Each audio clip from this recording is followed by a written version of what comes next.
¿por qué es importante volver a plantearse el problema del hombre, la cuestión del sujeto, la cuestión de la tecnología? Primeramente porque es necesario volver a tener una reflexión filosófica sobre estas cuestiones, ¿no? Para entender en dónde estamos como seres humanos, en dónde estamos en relación a la técnica, e incluso, digamos, la filosofía, y de esto vamos a hablar también durante la charla, la filosofía no es una disciplina que está extrapolada, no es el trabajo de un grupo de académicos que están tratando ciertos temas que nada tiene que ver con lo real, sino que la filosofía es real y tiene que ver con los procesos reales, tiene que ver con los procesos sociales, es el motor que activa el espíritu de las personas y en realidad, digamos, está detrás de todo lo que vemos, porque tiene que ver con el pensamiento. Entonces, hoy nos vamos a plantear muchas de estas cuestiones. Incluso me parece simbólico y muy importante que lo hagamos desde la universidad, siendo la universidad la institución del saber, la fuente del saber, ¿no? Hoy en día, en todos nuestros ámbitos, siempre nos encontramos con creaciones, con objetos que otros han creado en su momento y nosotros disponemos. Entonces, volver a replantearnos qué vamos a dejarle, ¿no?, a las próximas generaciones.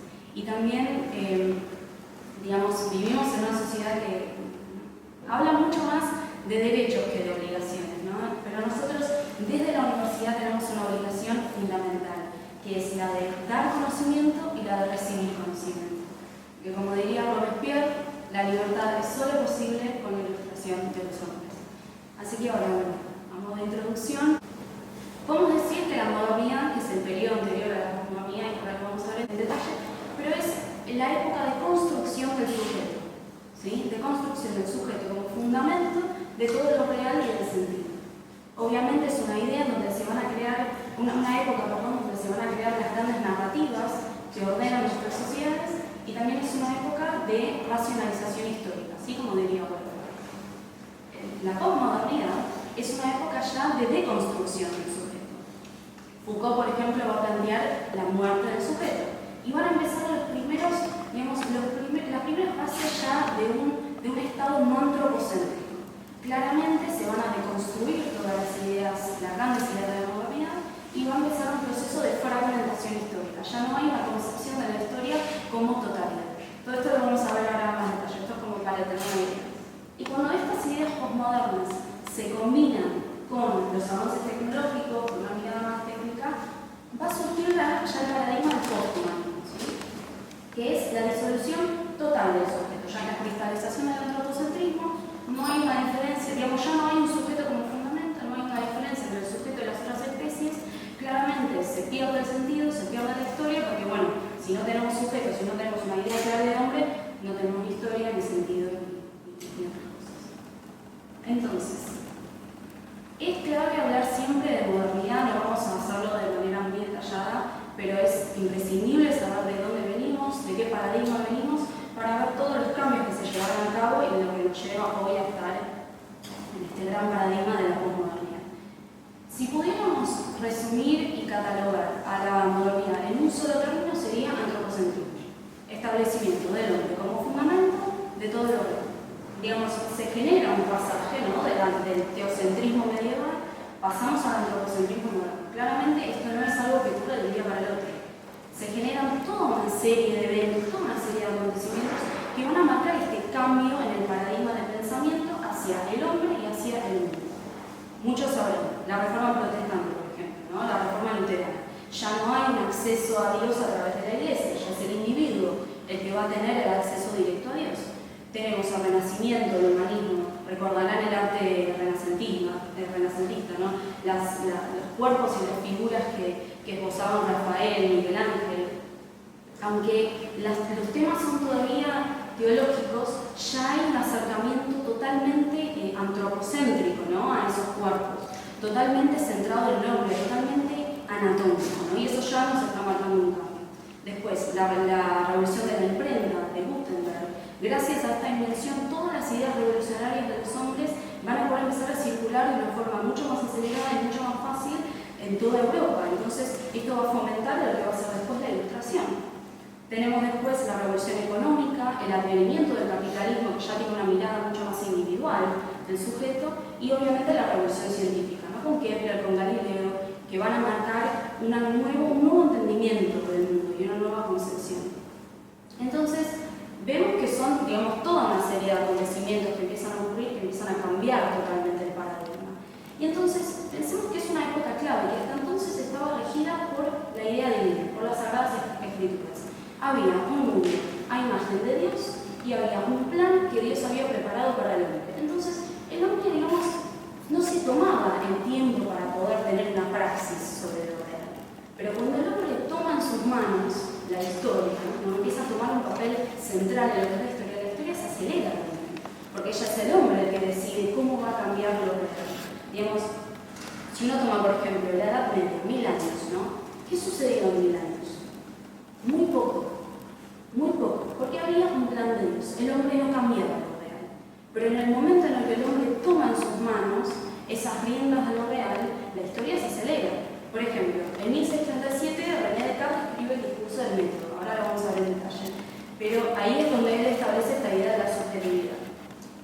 Desde 1637, que Descartes escribe el discurso del método, a 1762, que Rousseau escribe el contrato social, a 1781, que Kant escribe la crítica de la razón pura, y a 1789, que ya tenemos la Revolución Francesa, pasan 150 años. O sea, en 150 años pasa un montón, por así decirlo, cuando en 1000 años no había pasado muy poco. Y hay tres filósofos fundamentales para poder entender la idea del sujeto. Y ahora tenemos, nuevamente, vamos a ver conceptos filosóficos, pero vamos a ver qué incidencia tienen en lo real y cómo se va a relacionar esto con la tecnología. Así que bueno, vamos haciendo como todo el paso. Hay tres filósofos fundamentales que van a trabajar la idea de la subjetividad y que van a construir esta idea de lo subjetivo. El primer filósofo es Descartes, como dijimos, ¿no? Descartes es el padre del racionalismo moderno y de lo que es el pensamiento cartesiano. La famosa frase que seguramente todos conocerán, cogito ergo sum, ¿no? En donde Descartes plantea por primera vez que la única, pienso, entonces existo, la primera vez donde se plantea que la razón es el único camino para toda certeza.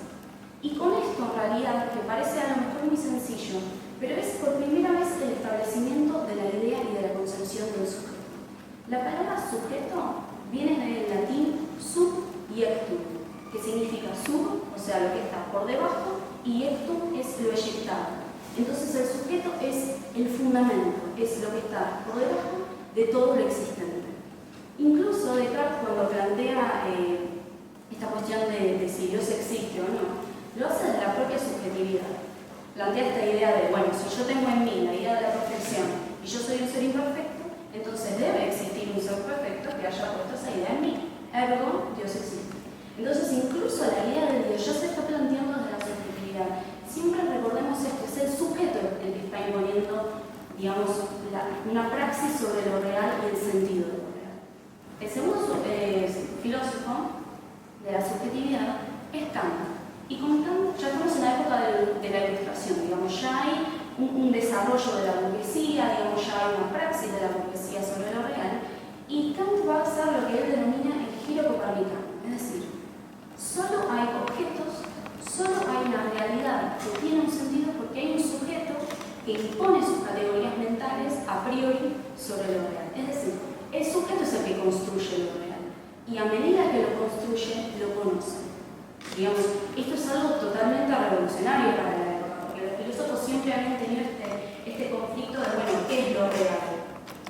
Y acá aparece un filósofo que ya está estableciendo que no importa ni siquiera lo que la realidad sea en sí, lo que importa es la realidad que el sujeto construye. Estamos a 8 años de la Revolución Francesa. Para que ustedes vean paralelamente cómo lo que pasa en filosofía, que siempre es catalogado como algo que está totalmente extrapolado, en realidad va paralelo al control que tiene, dicho de otra forma, al control que tiene el hombre sobre lo real. El último filósofo de la subjetividad, el filósofo por la antonomasia del filósofo del sistema, va a ser Hegel. Hegel ya escribe su filosofía después de la Revolución Francesa, digamos, cuando ya hay un control de la burguesía o del hombre total sobre lo real. La burguesía se apropió del poder. Entonces, ya no va a dejar nada por fuera de su teoría filosófica. Entonces, Hegel plantea lo siguiente. Todo lo real es racional y todo lo racional es real. ¿Qué quiere decir? Todo lo real es racional, porque es una consecuencia de la razón. Es una consecuencia de la praxis de la razón sobre lo real. Y todo lo racional es real, porque la razón pertenece a mí. Entonces, ya el sujeto, o sea, el hombre, es lo mismo que la materia de la historia, ¿no? El hombre es la historia es los hombres, y toda esa historia es este devenir autoconsciente y racional del espíritu absoluto, que es en realidad el hombre. Es una época romántica también, si la ponemos en contexto. Ustedes también lo habrán visto en la historia del arte, cómo es el romanticismo. Es una época de contradicción, hay una mirada hacia atrás, hay historicismo, ¿no? Se ponen en conflicto muchas cuestiones, es una época de sentimientos encontrados, por así decirlo, ¿no? Entonces, ante un mundo que crece de una forma tan radical, Hegel también quiere ver una unidad en todo eso, ¿no? Y ya vamos a ver que es muy interesante porque todo lo que ocurre después de Hegel va a ser una crítica a la categoría del sujeto. Y el primer filósofo que lleva a cabo la crítica y la primera ruptura de todas estas concepciones es un filósofo que escribe su filosofía en una época de desarrollo tecnológico increíble: Marx. Marx escribe sus textos en plena época de desarrollo industrial. Digamos, la tecnología, y acá ya vamos entrando en el tema, la tecnología está generando en lo real cambios increíbles, cambios que nunca se habían visto hasta ese entonces. Las condiciones materiales están mutando totalmente. Digamos, aparece por primera vez la clase obrera, aparece por primera vez la fábrica. Entonces Marx se está encontrando con este tipo de realidad cuando escribe. Y ya acá se realiza un quiebre, porque Marx plantea, no es el sujeto kantiano, no el que impone su categoría sobre lo real, el que es quien determina la forma que va a tomar lo real, sino que todo lo contrario, que es la materia y las condiciones materiales las que van a determinar al sujeto. Y acá ya se produce un quiebre bastante importante. Recordemos siempre la idea del sujeto, ¿no? de Kant, de Descartes, es decir, este sujeto totalmente sólido, centrado. Y acá ya tenemos un cambio de paradigma, es decir, Marx se da cuenta que hay algo en la tecnología que está afectando la idea del sujeto, y por ende ya lo coloca en un lugar subordinado ante la materia. Y todo lo que pasa después de Marx, filosóficamente hablando claramente, va a ser una crítica a la categoría del sujeto, crítica a la categoría de razón y crítica a la categoría de subjetividad. Digamos, con esto tenemos en cuenta a Nietzsche, las filosofías existencialistas, la teoría crítica, Foucault, los postestructuralistas, los postmodernos, todo lo que ocurre después ya va a ser una ruptura en la categoría. Recordemos el primer diagrama que ¿sí? Que la postmodernidad ya empieza a deconstruir todas estas ideas. Entonces, con todo este panorama filosófico que nuevamente se ve afectado en lo real, que se ve encarnado en lo que está pasando a nivel de la realidad, vamos entrando en la postmodernidad. Y esto lo habrán leído también en los textos si usaron teoría crítica del diseño y demás, modernidad, pluralidad, crisis de sentido, ¿no? De la primera, etc. La postmodernidad se suele catalogar como una época de crisis de sentido. Pero, digamos, yo preguntaría, ¿no? ¿El sentido de dónde proviene? Proviene del sujeto. Entonces, cuando hablamos de una época de crisis de sentido, estamos indirectamente hablando de una época de crisis del sujeto. Tomamos el término, ya de por sí, postmodernidad, la época en la que nos encontramos. El prefijo post nos dice que es lo que ocurre luego de la modernidad. Pero fijémonos que incluso el término no está determinado. Todos los periodos anteriores tenían su sustantivo propio. Romanticismo, barroco, renacimiento, etc. Pero la postmodernidad es postmodernidad. No se está definiendo por lo que es, se está definiendo por lo que dejó de ser. Y esta indeterminación lingüística ya nos está hablando de una indeterminación conceptual. Incluso, más que una postmodernidad, y acá me uniría al discurso de Habermas, es una antimodernidad. Porque vamos a ver que todo lo que había sucedido, todo lo que se había construido en la modernidad, precisamente se deconstruye. Es decir, no hay solamente, hay una continuidad temporal, pero hay una antítesis conceptual. Estamos rompiendo con todo lo que ha sucedido antes. Habíamos dicho que la modernidad era esta época de construcción de las grandes ideas, ¿no? Weber dice que es la época de racionalización histórica. Se construyen todas las grandes narrativas donde hasta ahora todavía nos encontramos, a medias a lo mejor, pero nos encontramos. La idea del progreso, la idea del humanismo, la libertad, la democracia, todas estas ideas se construyeron durante la modernidad. Era una época bastante optimista, ¿no? Que tenía un optimismo muy grande hacia el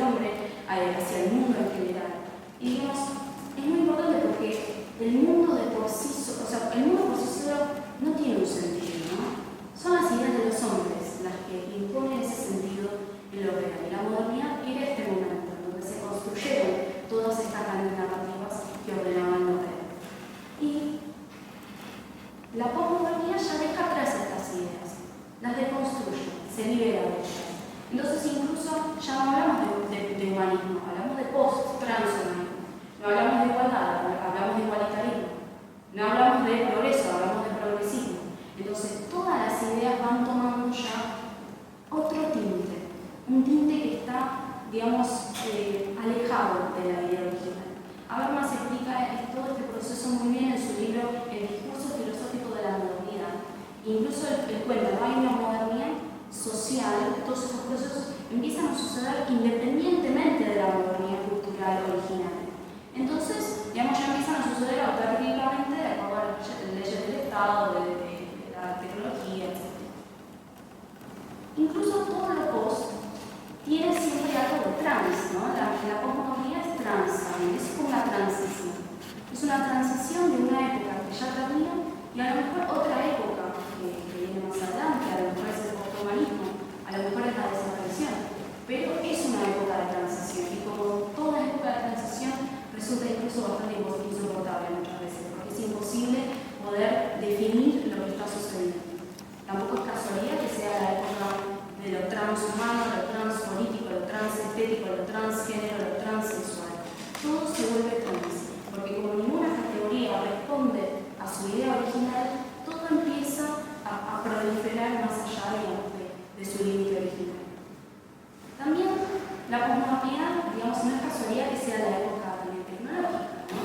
Tiene mucho como del fantasmagórico, ¿no? Tiene mucho de lo que se dejó atrás, pero todavía tiene sus espectros. A mí me gusta decir siempre simbólicamente que tampoco es casualidad que nuestra época sea digital, porque nuestras propias pantallas están siempre reflejando como nuestro clon holográfico de más allá, como un fantasma que siempre está ahí, pero nunca lo vemos por la luz que tiene, ¿no? La misma pantalla. También es una época, y esto tampoco es casualidad, es una interesante coincidencia, la posmodernidad es una época también de lo residual, es decir, hay toda una serie de residuos de muchas cosas que deconstruimos, que se traen hasta hoy en día, pero también es una época del boom, digamos, del boom ecologista, ¿no? En donde hay que decir que a toda costa siempre se quiere preservar la naturaleza, todo tipo de naturaleza, menos la naturaleza del hombre, ¿no? Digamos, se habla todo el tiempo de lo natural, pero parece que lo último que se desea conservar es siempre la naturaleza humana. Entonces entramos, como dijimos, con toda esta serie de deconstrucciones que se llevan a cabo, entramos claramente en un estado post-subjetivo, ¿no? Es decir, ya más allá del sujeto, ¿no? También otro concepto de post.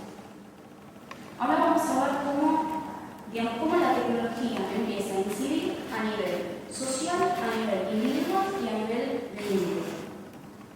En primera instancia, el tipo de sociedad en la que se desarrolla la tecnología que hoy conocemos, la tecnología contemporánea, es una sociedad primeramente individualizada, ¿sí? Es una sociedad individualista.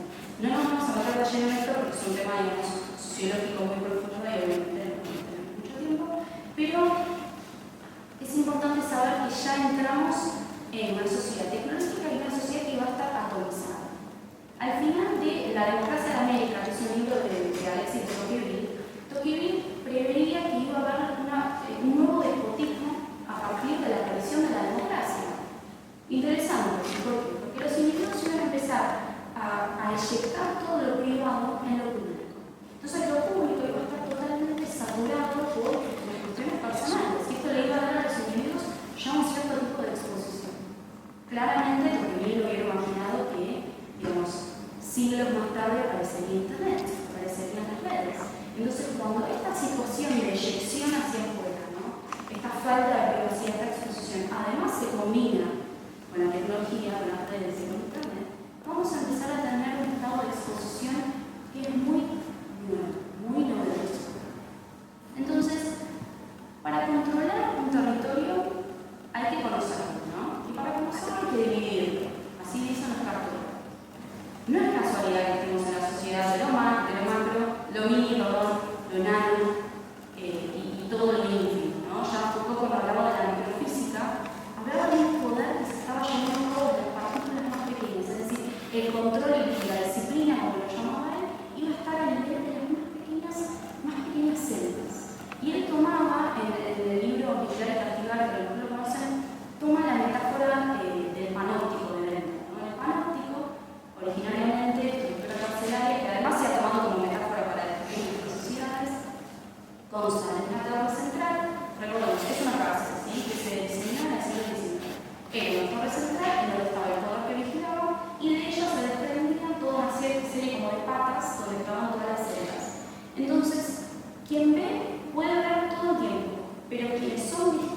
nunca saben cuándo son vistos, nunca pueden ver a la torre. Claramente esto genera una especie de autodisciplinamiento, porque si uno no sabe cuándo lo origina, termina autovigilándose, ¿no? Y además es un sistema que sin errores formidables o sin cadenas genera un sistema de control súper, estructural, porque los individuos terminan como autodisciplinándose estando en ese estado. Hoy en día, este formato se dice que ha mutado como el panóptico de la información, es decir, este mismo sistema de un centro de donde se toman las decisiones y donde todos somos, por así decirlo, vigilados, que ha generado este nuevo sistema, como lo llamamos un poco, el capitalismo de vigilancia, ¿no?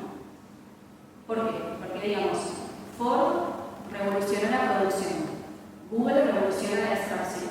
Entonces, para que el individuo pueda hacer un cúmulo de datos de donde se pueda extraer esta información, primeramente el individuo se tiene que volver información. Es decir, primero el individuo tiene que descomponerse analíticamente en datos. Toda la complejidad de nuestra vida, esto lo verán incluso, digamos, en el día a día, toda la complejidad de la vida se reduce a likes, clics, números, calorías, me gusta, etc. Toda la complejidad de la vida se aplasta en información. Y vamos pasando ya de una concepción del hombre como máquina a una concepción del hombre como información. Para las empresas, que siempre buscan ofrecernos productos personalizados, ¿no? Como el discurso de todas las empresas, que siempre comentan que nuestra individualidad es lo que más vale, entonces ellos deben ofrecernos productos individualizados y personalizados. Pero para poder realizar esto, tienen que antes descomponernos en información cuantificable, analizable, sistematizable, ¿no? Para poder luego ofrecer este material de acuerdo a esto. Muy distinto del paradigma, digamos, uno se toma la filosofía clásica, por ejemplo, del liberalismo clásico. El individuo era indivisible. Digamos, la palabra individuo viene del latín individuus, indivisible. Hoy en día ya hablamos de un individuo, es decir, un ser humano que puede claramente descomponerse en la información.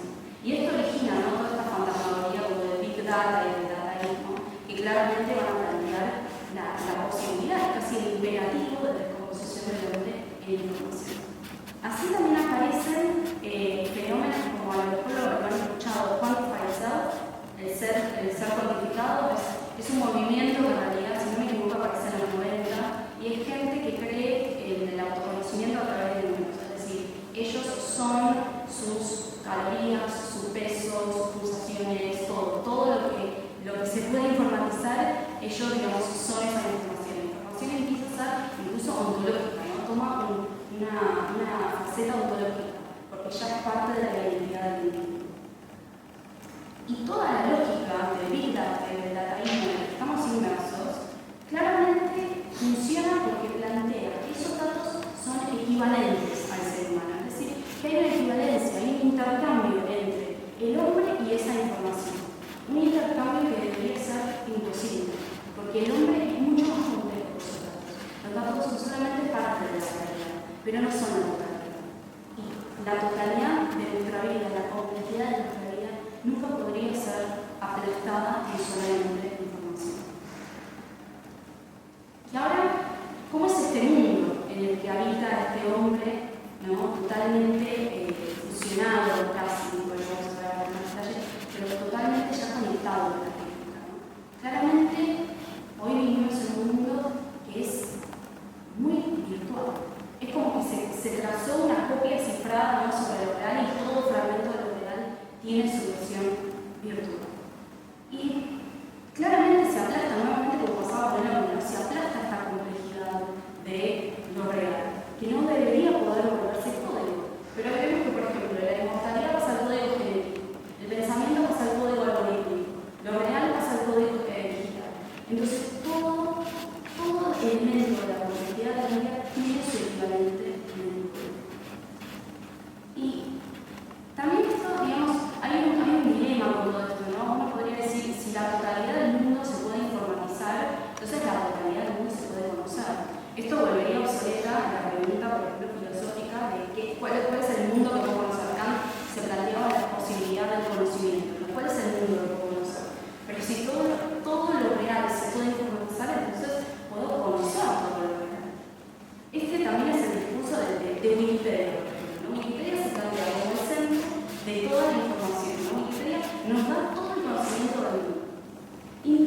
si tomamos un antecedente de Wikipedia, a lo mejor habrán oído hablar la enciclopedia de la primera enciclopedia sistemática, ¿sí? La enciclopedia de las ciencias y de las artes. ¿Saben qué decía Diderot sobre la enciclopedia y cómo él describía este proyecto? Decía: el fin de la enciclopedia es reunir todo el conocimiento esparcido por el mundo, elaborar un sistema de conocimiento para que toda la labor de nuestras generaciones anteriores no haya sido en vano, para que las generaciones futuras sean más virtuosas y más felices, y para que nosotros podamos morir habiendo merecido pertenecer a la generación. Eso es lo que dice Diderot sobre la enciclopedia. Brillante. Digamos, tiene incluso un componente moral, ¿sí? Tiene una función social. Wikipedia no tiene ninguna función social, solamente acumular información. Y también, digamos, a nivel general, vamos entrando en un mundo, ¿no?, que está totalmente informatizado, cuantificado, codificado. Un mundo ya autónomo, ¿no?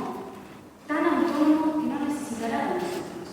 Un mundo objetivo, tan objetivo que ya no tiene subjetividad que poder.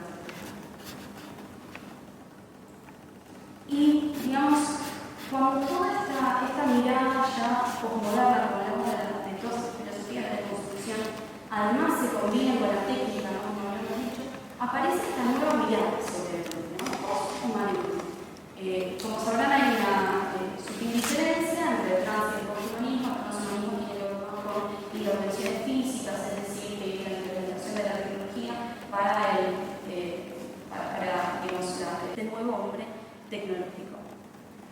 Ya desde las filosofías anteriores, como dijimos, teoría crítica, desde Nietzsche, las filosofías postmodernas, etc., se había deconstruido la idea del hombre, ¿no? Es decir, toda categoría a priori del hombre, de la esencia humana, del cuerpo humano, de la naturaleza humana y la identidad humana, se tienen que deconstruir, tienen que quedar totalmente abiertas y porosas a todo el ambiente, ¿no?, a las tecnologías, a la energía, etc.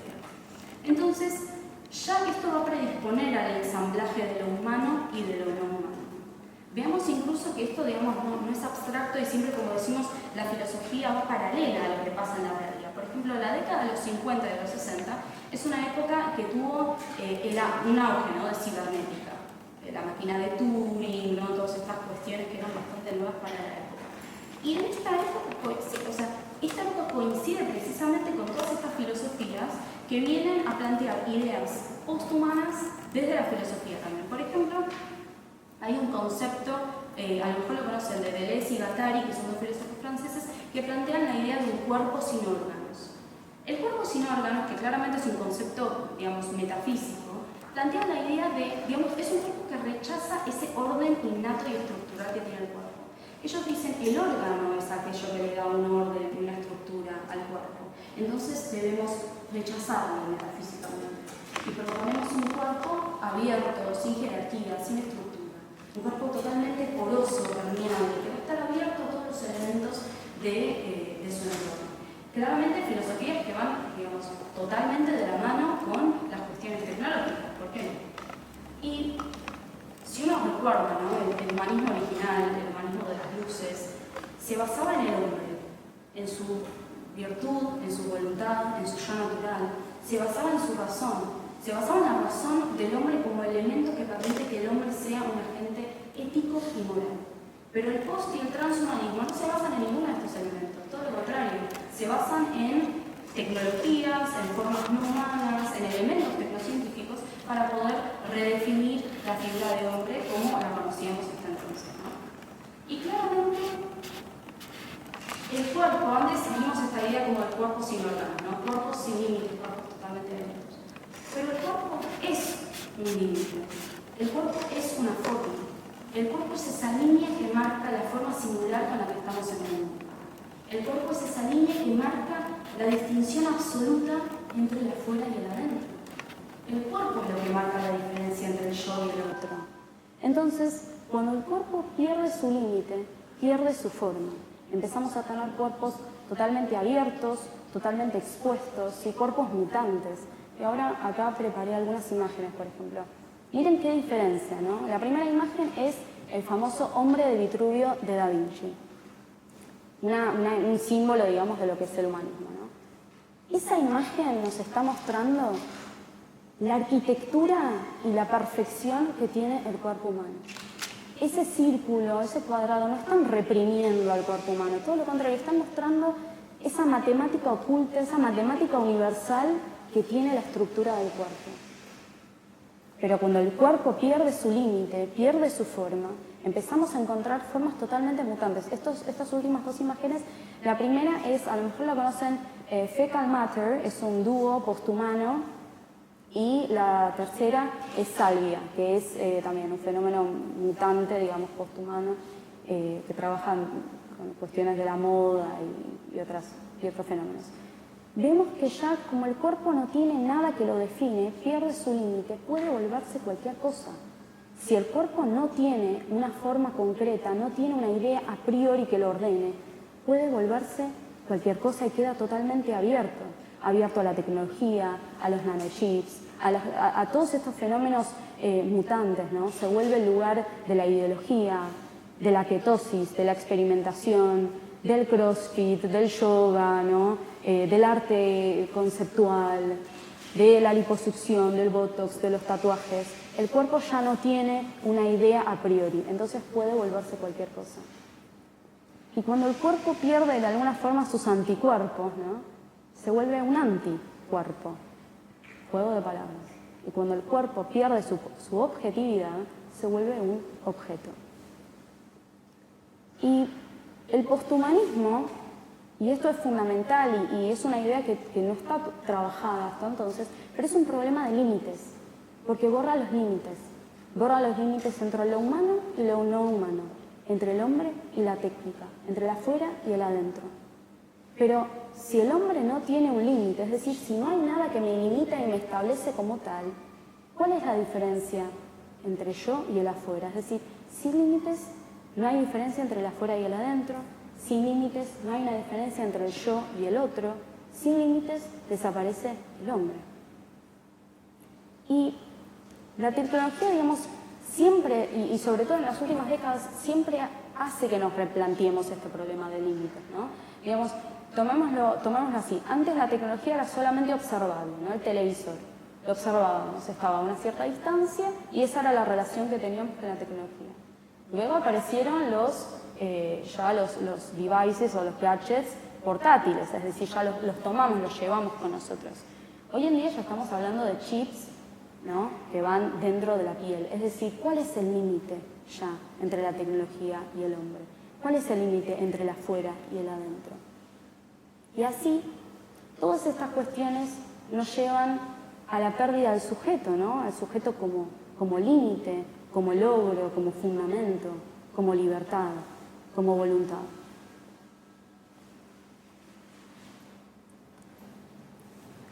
Obviamente acá quiero hacer un paréntesis. Cuando hablamos de tecnología, digamos, no es que estamos proponiendo volver a una época pretecnológica, no es que estamos diciendo que la tecnología es un mal irreversible, pero estamos replanteando todas estas cuestiones para ver cómo proponer una instancia desde la cual el hombre todavía es el sujeto quien domina esta tecnología, ¿sí?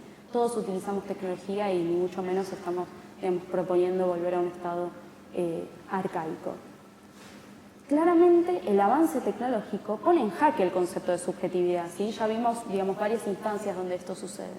Y vemos que, por ejemplo, con la inteligencia artificial, el pensamiento humano se vuelve una función inútil, con el almacenamiento digital, la memoria humana se vuelve una función inútil, con la criónica, la muerte se vuelve una función inútil, ¿no? Con la conectividad, la socialización se vuelve una función inútil, y así sucesivamente en todas las esferas. Siempre es la versión técnica de todas estas funciones la que parece estar ya por encima de la versión humana, por así decirlo. Y acá un paréntesis también, que tenga que ver con el diseño, ¿no? Digamos, el discurso original de la tecnología siempre planteaba que la tecnología o la inteligencia artificial va a venir a reemplazar los trabajos automáticos del hombre para que el hombre pueda dedicarse a aquello que ama, ¿no? Pero hoy vemos que la tecnología también está irrumpiendo en las áreas más creativas, ¿no? Por ejemplo, la empresa DeepMind Technologies ya tiene una inteligencia artificial que tiene un módulo de la imaginación. Entonces digo, ¿cómo podría el diseño, o reformulo mi pregunta, ¿podría el diseño, ¿no?, volver a plantear un formato en donde sea el hombre el que domina esta tecnología, en donde el hombre vuelva a tener un lugar central, ¿no? Porque, digamos, el diseño es una disciplina humanista, es una disciplina que fue hecha por el hombre y para el hombre. Entonces, a lo mejor pensar cómo podemos, digamos, obviamente no dejar afuera la tecnología, pero cómo podemos generar una relación en donde, digamos, el ser humano todavía tenga su lugar fundamental. Y uno de los debates, digamos, más importantes siempre cuando uno habla de tecnología es este dilema, ¿no?, entre la inteligencia artificial y la mente humana, ¿no? Es decir, claramente hay un momento en donde la concepción que se tiene de la mente humana es una concepción totalmente matemática, algorítmica, es decir, el pensamiento no es algo exclusivo del hombre, sino que es algo que puede ser copiado por cualquier máquina, ¿no? Es decir, hay una deshumanización del pensamiento, el pensamiento ya no es exclusivo del ser humano. Claramente esto es como un efecto generalizado del test de Turing, ¿no? Turing había hecho este test en donde había ya, digamos, quería evidenciar que no hay ninguna diferencia entre el comportamiento de una máquina y de la mente humana. Pero el siguiente paso que intenta dar el posthumanismo, digamos, no se queda solamente con crear máquinas inteligentes. Ya se está hablando de la idea de la singularidad tecnológica. A lo mejor lo escucharon nombrar, la singularidad tecnológica, que toma como analogía la singularidad de los agujeros negros, ¿sí? Es un momento a partir del cual es como que uno ya no puede predecir qué va a suceder luego de esa instancia. Entonces la singularidad tecnológica es este momento en el cual la inteligencia artificial se va a desarrollar de tal modo que va a generar una explosión de la inteligencia, los seres humanos se van a fusionar con la tecnología y ya no va a haber, digamos, no va a haber forma de predecir cómo avanzan estos acontecimientos. Lo interesante es que el mismo lenguaje nos recuerda que hay otro significado para la palabra singularidad, es decir, la singularidad del hombre, no la singularidad tecnológica. Entonces, la singularidad tecnológica es la verdad que es muy paradójico, porque se plantea, pero aniquila otro tipo de singularidad. Es decir, la singularidad tecnológica solo es posible cuando hay una aniquilación de la singularidad humana, es decir, cuando desaparezca esa singularidad del hombre. El pensamiento humano nunca puede detener su equivalente maquinístico, ¿no? Es decir, la inteligencia humana, ¿cómo es? Se desarrolla de acuerdo a un ciclo natural de vida, ¿no?, que vamos desarrollando y va creciendo. La inteligencia artificial es creada de una determinada forma por sus creadores, entre paréntesis, humanos, ¿no? Es decir, no tiene este desarrollo. Está limitada a repetir los algoritmos que fueran, digamos, programados en su sistema operativo. El pensamiento humano es recursivo, es decir, puede reflejarse sobre sí mismo. Tiene esta facultad de, por ejemplo, no solo sabe que piensa, no solo piensa, sino que sabe que piensa, además. La máquina no sabe que piensa. La máquina solamente manipula símbolos a nivel de la sintaxis, pero no de la semántica. Es decir, puede manipular símbolos, puede parecer que está pensando, pero en realidad no sabe el procedimiento que está llevando a cabo. Y una de las cosas más importantes, el pensamiento humano es libre. Yo puedo pensar todo el día que voy a hacer algo, pero en el último minuto puedo decidir algo diferente. La inteligencia artificial no es libre, está solamente limitada a todos los algoritmos que fueron programados en él. No tiene libertad de elegir, aunque parezca. En todo lo que era la época humanista, ¿sí?, de acuerdo a la mirada cartesiana, la razón humana se conocía como el lumen naturale, significaba la luz natural de la razón, ¿no? Era este camino, era esta única forma a través de la cual el hombre llegaba a la verdad. Y miren qué bella analogía, ¿sí? Por eso justamente la ilustración era la ilustración, tenía que ver con las luces de la razón que disipaban toda la oscuridad de la ignorancia. De la misma forma que la luz del sol, la luz exterior, ilumina el mundo físico, la luz interior, que es la de la razón, ilumina el mundo metafísico, ¿no? Y la razón siempre fue, y creo que más que nada hoy en día debería ser, una herramienta revolucionaria, ¿no? La razón siempre fue el comienzo, el lugar donde nacen siempre las ideas que pueden, por así decirlo, cambiar al mundo, ¿no? Cuando lo real no está de acuerdo con lo que uno cree o con lo que la razón cree, la razón puede imponerse sobre lo real y puede transformarlo. Esta es la cualidad realmente revolucionaria e incluso práctica que tiene la razón.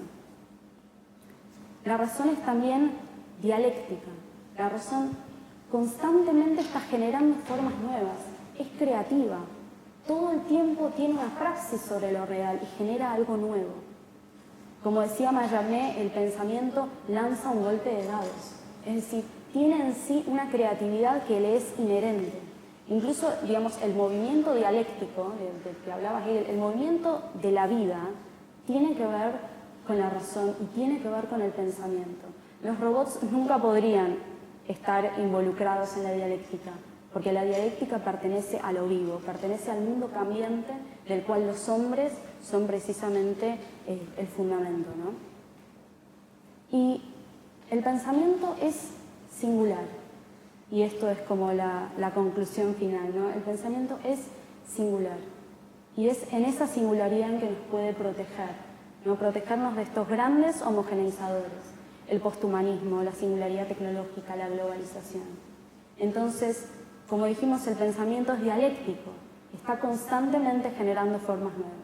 Y si el mundo se vuelve cada vez más, un lugar tan automático, tan tecnológico, tan homogéneo, todavía más radicalmente creativo y más radicalmente nuevo tiene que volverse el pensamiento.